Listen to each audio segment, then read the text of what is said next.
So I decided to do I watched the video of Ronald Reagan's speech over the Challenger space shuttle tragedy that happened back in, I think it was 1986, I believe. Um, the purpose of his speech, I mean, because when he gave the speech, it already had happened. I think it was a year or two. It was 2 years, I believe, from the date he gave his speech. He was just basically expressing his appreciation for the victims of that accident and showing his gratitude towards them.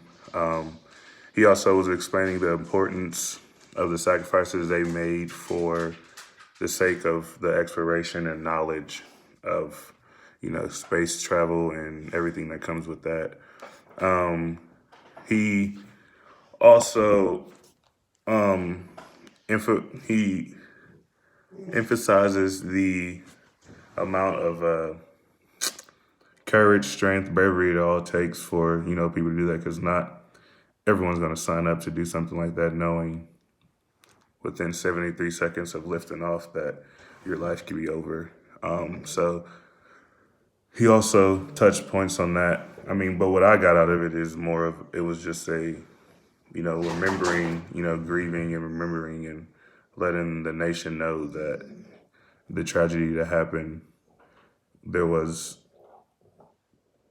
I wouldn't say good from it, but good was eventually going to come from it, and of that nature. The nonverbal cues he was using, he was very serious in his speech.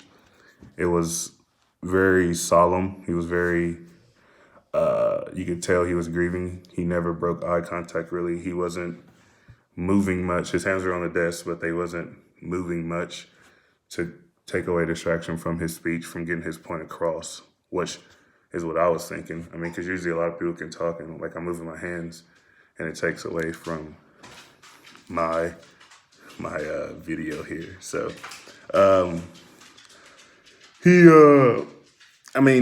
you could just tell from his facial expressions alone that, I mean, he was still grieving, 2 years later after the fact that it happened. So those are some of the nonverbal cues. I went through a lot of listening challenges. I had to watch the video 8, maybe 10 times. One of them was, I have 3 dogs. They're pretty big dogs. And I was doing this, I was watching the video out, and I had just got some bones for my dogs and whatnot. And so they were running around playing, and then I even put them outside, and you can hear them from outside. So that was one distraction.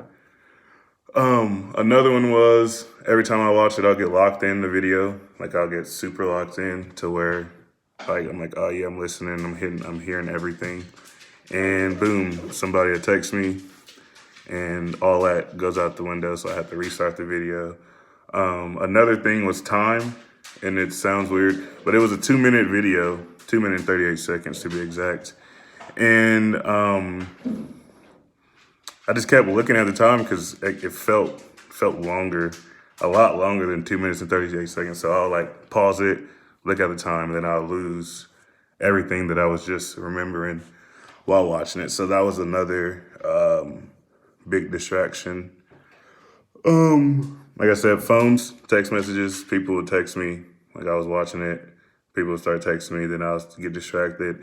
And then at one point I even had a whole 10-minute conversation with someone and I forgot all about the video. So that was another thing. So, I mean, I had to watch it over and over, and just my very initial watching it, I was watching it to answer the question. I wasn't even watching it to hear what he was talking about, honestly. Like, I mean, the whole gist of it, I was watching it like, all right, I'm trying to answer this question. So I was listening to see if I can get my questions answered or find my answers to the questions. So that was another distraction. Are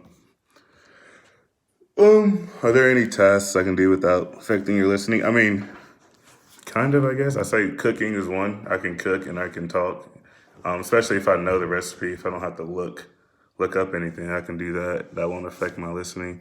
Working out, I feel like everyone is. Once you're in the gym, you put music on. If you're in there long enough, it gets to the point where you don't even know. Well, for me, I don't even realize the music's on because I'll sit there and have a whole conversation with someone, and the music's playing in the background. It doesn't have no effect on our conversation. So, I mean, those two things is probably more, but not that comes straight to my head right now. So, there we go.